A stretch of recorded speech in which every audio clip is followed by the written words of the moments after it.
So why is history important?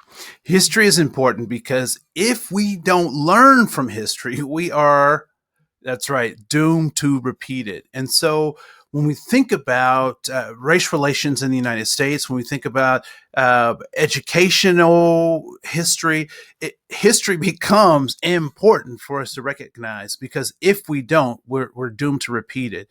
And so in this section of the course, we'll look at some historical context that can help inform us about things that have worked in the past, as well as things we might be able to do in the future, so that we don't necessarily repeat the mistakes of the past, that we actually make new mistakes, right? So that'll be important. One of my favorite resources is Crash Course in History. And so we'll talk a little bit about the Civil War, we'll talk about Reconstruction, and we'll talk about civil rights, because what we have to recognize about these advances is that schools and the educational process are directly related to these things, right? So it is funny what integration did, or it's interesting what the definition of integration is, and then how it was actually implemented does not fall in line with its definition, right? So we'll talk about that. We'll also talk about Race, the House We Live In. And so the Race, the Power of Illusion is a PBS video series that was on for a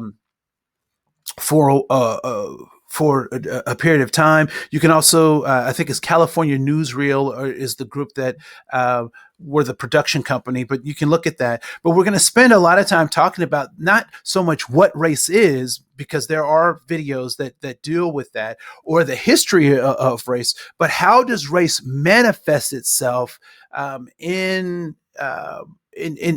impacting people's lives, right? So what is the impact of race on people's lives? So we'll spend some time talking about that.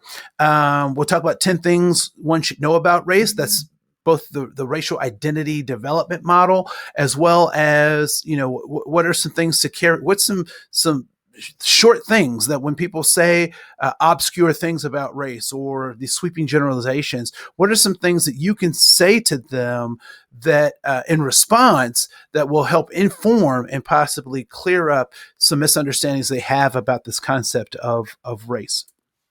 And then we'll talk about what happens when we don't stand up, what happens when we don't know what to do.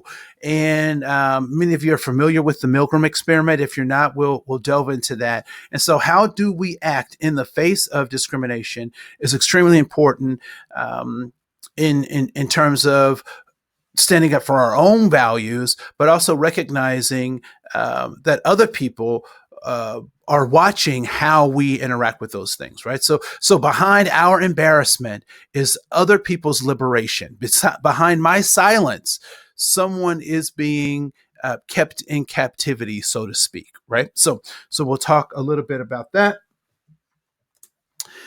And then we'll talk about class and education. And so we'll get to that in just a moment. All right. We'll be right back.